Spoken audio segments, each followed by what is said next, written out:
बिस्मिल्लाहिर्रहमानिर्रहीम। अस्सलाम वालेकुम नाज़रीन, मैं हूं आपका होस्ट अहमद फवाद। आज तारीख है 29 जुलाई और दिन है मंगल का। 5-6 खबरें हैं आज की व्लॉग में आपके साथ शेयर करूंगा। पहली ब्रेकिंग न्यूज़ तो सुप्रीम कोर्ट ऑफ पाकिस्तान से है, जहां पर इमरान खान साहब की जमानत की दरखास्तों पर बिल आखिर समात हो गई है। अहवाल आपके साथ शेयर करूंगा जी। एक बड़ी अनहोनी हुई है और एक्सपेक्ट नहीं किया जा रहा था अदालतों से कि इमरान खान साहब की जमानत की जो दरखास्तें हैं इस तरह की समात होगी। तफसीलात आपके साथ शेयर करेंगे। दूसरी खबर आपके साथ शेयर करनी है जी कि अचानक से इमरान खान साहब की अडियाला जेल में जो तोशा खाना 2 केस था जिसकी समात चल रही थी और गुज़श्ता कई समातों से बगैर कार्रवाई की वो मुलतवी हो रही थी, आज समात होने जा रही है और आज इमरान खान साहब से मुलाकातों का भी दिन है। इस पर भी हवाल आपके साथ शेयर करूंगा कि ये बड़ी तब्दीली क्यों कर मुमकिन हो पाई। 5 अगस्त का खौफ सवार है और इस खौफ में जी एक मरतबा फिर से जुल्म जबर फस्तायत का जो बाजार है वो गर्म किया जा रहा है। इस पर भी कुछ तफसीलात आपके साथ शेयर करूंगा जी। आर्मी चीफ जो हैं उनके लिए एक सबक है कि जब अवाम सड़कों पर निकल आती है तो फिर जो इक़्तिदार है वो अवाम खुद ही उल्टा देती है। और आखिर में आपको ये बताऊंगा जी कि एस्टेब्लिशमेंट और इस चुनतखब के दरमियान जो मामलात हैं जी, इसकी मज़ीद इस तरह से गवाहियाँ सामने आ रही हैं कि मामलात हालात जो हैं वो ख़राब है और सेम पेज फट चुका है।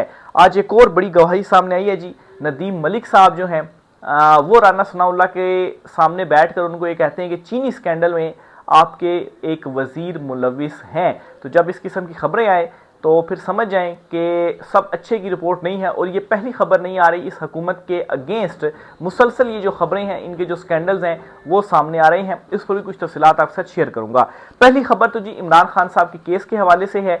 आज हुआ ये जी, पहले तो ये अनहोनी थी कि इमरान खान साहब का जो केस है वो सुप्रीम कोर्ट ऑफ पाकिस्तान में समाअत के लिए मुकर्रर बड़ी जल्दी हो गया। इमरान खान साहब ने लास्ट वीक में ही अपनी जो जमानत की दरखास्तें थी वो दायर की थी। बेसिकली हाई कोर्ट से उनकी जमानत की दरखास्तें मुस्तरद हुई थी। अपील में वो सुप्रीम कोर्ट ऑफ पाकिस्तान में आए थे और मंडे को ये खबर सामने आई, कागज़ सामने आई जी कि मंगल वाले दिन यानी कि आज के दिन उनकी जमानत की जो दरखास्तें हैं वो समाअत के लिए मुकर्रर हो गई हैं और चीफ जस्टिस की सरबराही में 2 रुकनी बेंच इन दरखास्तों पर समाअत करेगा। तो आज ये हुआ जी कि सलमान अकरम राजा अदालत में पेश हुए और उन्होंने बताया कि सलमान सफदर जो इमरान खान साहब के वकील हैं वो ज़रा बैरून मुल्क हैं, तो आप 1 हफ्ते के लिए समाअत को मुलतवी कर दें। और साथ में ये भी कहा कि हम एक्सपेक्ट नहीं कर रहे थे कि इतना जल्दी केस समाअत के लिए मुकर्रर हो जाएगा। और फिर ये भी कहा कि एक ही दिन का नोटिस था तो कुछ टाइम तो देते, यानी कि मंडे को पता चल रहा है जी कि केस फिक्स हुआ है और मंगल को उसकी समाअत हो गई है। तो एक दिन में सलमान सफदर जो हैं वो कैसे बैरून मुल्क से वापस पाकिस्तान आ सकते थे। लेकिन चीफ जस्टिस याया अफरीदी ने इस्तदाएं मुस्तरद की और कहा जी कि केस की जो समाअत है वो 12 अगस्त तक हम मुलतवी करते हैं। नोटिस की भी इस्तदा की गई कि एटलीस्ट फरीकैन को नोटिस जारी कर दिए जाएँ ताकि अगली समाअत में वो भी आ जाएँ, लेकिन फरीकैन को नोटिस भी जारी नहीं किए गए। अब ये जो केस था इमरान खान साहब का, 8 जमानत की दरखास्तें थी, ये समाअत के लिए मुकर्रर होना यही एक अनहोनी थी। लेकिन आज की समाअत के बाद अब एक आप इसको चीफ जस्टिस का एक तरह से स्टंट जो है वो इस वक्त कहा जा रहा है कि उन्होंने ये काम किया जी कि अगर आज समाअत के लिए मुकर्रर हो जाते हैं तो इससे पाकिस्तान तहरीक इंसाफ जो गिला कर रही है कि हमारे केसेस मुकर्रर नहीं होते, उनका गिला भी ख़त्म हो जाएगा जी कि हमने तो केस फिक्स कर दिया था, आप क्यों बैरून मुल्क हैं। तो इसलिए हम 12 अगस्त को समाअत जो है वो कर रहे हैं। और दूसरी तरफ जो ताकतवर हैं जी वो भी ज़रा खुश रहेंगे। और क्यों खुश रहेंगे कि जी कोई जो रिलीफ है वो नहीं मिला। तो ये एक जो कॉन्स्पिरेसी थ्योरी है जी वो चल रही है। बहरहाल वाकई अगर सोचा जाए जिस तरीके से 26वीं तरमीम के बाद अदालतों का रवैया है, कोई रिलीफ पाकिस्तान तहरीक इंसाफ या इमरान खान साहब को अदालतों से नहीं मिल रहा, तो ये दरख्वास्त अचानक से मुकर्रर हो जाना, क्योंकि इस्लामाबाद हाई कोर्ट में सजा मुअत्तली की जो दरख्वास्त है वो अभी तक समाअत के लिए मुकर्रर नहीं हो रही, तो जमानत की दरख्वास्तें कैसे मुकर्रर हो गई हैं। तो ये असल में उससे निकल कर सामने आया जी कि सलमान सफदर ने वैसे ही अपनी जो दरख्वास्त थी वो दे दी थी जी कि वो बैरून मुल्क हैं और 1 हफ्ते का इल्तवा उन्होंने जो है वो मांगा था, तो समाअत के लिए जो है वो मुकर्रर कर दिया जाए ताकि कोई जो पेशरफ्त है वो हो ही ना। एक तरह से आप कहें कि 5 मिनट भी ये जो केस है वो नहीं चला और जैसा ही केस की समाअत शुरू हुई और केस जो है वो ख़त्म भी हो गया। दूसरी तरफ जी आज मंगल का दिन है, इमरान खान साहब से मुलाकातों का दिन है। उनकी फैमिली अभी जब मैं व्लॉग रिकॉर्ड करूँ अडियाला जेल के बाहर मौजूद है। कोई 3-4 बजे का टाइम होता है मुलाकात का, फैमिली बाहर मौजूद है, तो देखें आज फैमिली से मुलाकात करने देते हैं नहीं करने देते, क्योंकि आज का दिन इस तरह से भी इम्पोर्टेंट है कि आज तोशा खाना 2 केस की भी समात है और अडयाला जेल में ही समात है। अभी की लेटेस्ट अपडेट के मुताबिक जो शाहरुख अर्जुमन जज हैं वो पहुंच गए हैं अडयाला जेल में, लेकिन इमरान खान साहब की वकला जो टीम है उनको अभी तक अडयाला जेल जाने की इजाज़त नहीं दी जा रही। तो कोर्ट जब लगेगी अडयाला जेल के अंदर तो सारी वकला टीम को भी इजाज़त होगी और वो लाजमी होगी, उनके बगैर तो समात नहीं हो सकती। फैमिली को भी छोड़ा जाना चाहिए और फिर उसके बाद जो सहाफ़ी हैं उनको भी अंदर जाने की इजाज़त होनी चाहिए, क्योंकि इससे पहले जो ट्रायल था वो कवर होता रहा और फिर अदालत ने ये ऑर्डर दिया हुआ है कि सहाफ़ी भी जो समात हैं वो कवर करें, तो इसको शफाफ ट्रायल नहीं कहा जा सकता। वैसे भी जो शफाफ ट्रायल होता है वो भी सबके सामने है, लेकिन चले इतना तो होता था कि सहाफ़ियों को इजाज़त थी तो सहाफ़ी इमरान खान साहब से मिल लेते थे, उनका मौक़िफ़ जो है वो मीडिया पर आ जाता था। तो आज इस लिहाज से भी एक इम्पॉर्टेंट डे है अडयाला जेल में कि केस की समात होती है, सहाफ़ी अंदर जाएंगे और इमरान खान साहब का बड़े अरसे के बाद सहाफ़ियों से एक डायरेक्ट जो अट्रैक्शन है जी, इंट्रैक्शन जो है वो होगा। वैसे तो इमरान खान साहब का जो भी पैगाम होता है वो उनकी फैमिली जो है लीमा खान साहिबा वो बाहर आकर बता देती हैं या उनके जो वकील हैं वो बता देते हैं। तो आज इस लिहाज से भी अडयाला जेल में इम्पोर्टेंट दिन है। देखिए अब अभी तक तो केस की समात का आगाज़ नहीं हुआ, जज साहब पहुंचे हुए हैं, वकला टीम को फ़िलहाल तो अंदर नहीं छोड़ा जा रहा, तो इसमें जो है वो इंशाल्लाह 3-4 घंटे में सारी डिटेल्स आ जाएंगी। तो शाम की व्लॉग में मैं इस पर भी आपको जो आगे की खबर है वो आपके साथ शेयर कर दूंगा जी। अगली खबर जो आपके साथ शेयर करनी है वो है जी 5 अगस्त का खौफ। ये जो सहूलतकार हैं और ये इनके हैंडलर्स हैं जी, 5 अगस्त का खौफ इनके सरों पर सवार इस वक्त हो चुका है। और 5 अगस्त को क्या होने जा रहा है, इमरान खान साहब की तहरीक, और इस तहरीक को रोकने के लिए अभी से जुल्म जबर और फसायत का जो बाजार है वो गर्म किया जा रहा है। कैसे जी, क्या चीज़ें की जा रही हैं? एक तो जी नाअहलियों का सिलसिला शुरू हो गया है, जिनको सजाएं हुई थी, जिनमें एजाज चौधरी या अहमद बुच्चर जो हैं या जो दीगर पाकिस्तान तहरीक इंसाफ के लोग थे जिनको सजाएं हुई, उनकी जो नाअहलियाँ हैं जी वो शुरू कर दी हैं इलेक्शन कमीशन ऑफ पाकिस्तान ने। और दूसरी तरफ जी जो पंजाब की लीडरशिप है उसके गिर्द भी शिकंजा ज़रा कसा जा रहा है इस वक्त पाकिस्तान तहरीक इंसाफ की जो मौजूद है कि वो लोगों को बाहर ना निकाल सकें या मुतहरिक ना कर सके। इसके साथ ही जी कुछ धमकियां भी दी जा रही हैं, धमकियों का भी सिलसिला है शुरू हो चुका है कि अगर आप 5 अगस्त को निकले तो फिर 26 नवंबर को जो हुआ वही डोज 5 अगस्त को भी दी जाएगी। 26 नवंबर को डोज करार दे रहे हैं और कह रहे हैं जी कि वही डोज 5 अगस्त को भी दी जाएगी। तो ये जी तमाम हदें एक मरतबा फिर से अबूर की जा रही हैं। पाकिस्तान तहरीक इंसाफ खैर मुतहरिक है, तहरीक तहफ़्ज़ आइन का जो प्लेटफॉर्म है वो भी मुतहरिक हो चुका है।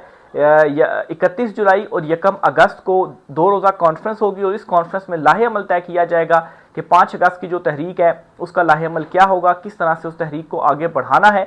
लेकिन एक चीज़ तो है कि अब ये जो तहरीक है ये मुल्क गिर तहरीक होगी। ऐसा नहीं होगा कि आप सब ने डी चौक पहुंचना है, एक स्पेसिफिक जगह पे पहुंचना है। तो मुल्क गिर जब तहरीक होगी तो फिर इस तहरीक को कंट्रोल करना आलमोस्ट नामुमकिन जो है वो हो जाएगा अगर लाखों की तादाद में लोग सड़कों पर निकल आते हैं। नदीम मलिक साहब है जी, सीनियर एंकर पर्सन है जी, इन्होंने जी राना सनाउल्लाह का इंटरव्यू किया और इस इंटरव्यू के दौरान इन्होंने राना सनाउल्लाह को कहा जी कि ये जो चीनी स्कैंडल है, इस चीनी स्कैंडल में आपका एक जो वज़ीर है वो भी मुलविस है, आपकी काबीना में मौजूद है, अभी तक जो एक्शन हैं जी वो क्यों नहीं लिए जा रहे। और फिर इमरान खान साहब से मुतल्लिक भी पूछा गया, जिस पर राना सनाउल्लाह ने कहा जी कि हम तो रेडी बैठे हैं जी, हम तो जाना चाहते हैं इमरान खान के पास और हम ये चाहते हैं कि इमरान खान बैठकर हमारे साथ बात करे।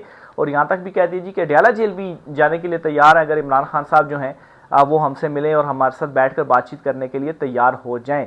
तो यहाँ से आप इस चीज़ का भी अंदाज़ा लगा लें जी कि एक नदीम मलिक की तरफ से ये खबरें सामने आना जी इस हुकूमत, इस चुनतखब हुकूमत के अगेंस्ट, फिर इसके अलावा और भी बहुत सारे जो साफ़ी हैं इस चुनतखब हुकूमत के स्कैंडल्स के हवाले से जो खबरें हैं जी वो दे रहे हैं। तो ये खबरें सामने आना एक और बड़ा इशारा है। और फिर ख्वाजा साद रफ़ीक और नून लीग के अंदर जो है ये बातें चल रही हैं कि हमारी जो सियासत है वो दफन हो चुकी है। तो ये जो सारे इशारे मिल रहे हैं ये इसी चीज़ के इशारे हैं कि ये जो चुनतखब हैं इन चुनतखब को अब बकरा, बली का बकरा जो है वो बनाया जाएगा। खैर गुनाह तो इनके भी बहुत हैं, इसलिए इस मर्तबा तो इमरान खान की मर्तबा तो ये है ना कि काबा के सामने भी जाकर लोग दुआएं कर रहे हैं, इमरान खान के लिए रो रहे हैं, तो इनको अगर किसी जेल में डाल दिया गया तो इनको कोई पूछने भी नहीं आने वाला। अवाम के दिलों में इस वक्त इतनी ज़्यादा नफरत है इनके हवाले से, तो इशारे तो इसी तरफ जो है वो आ रहे हैं।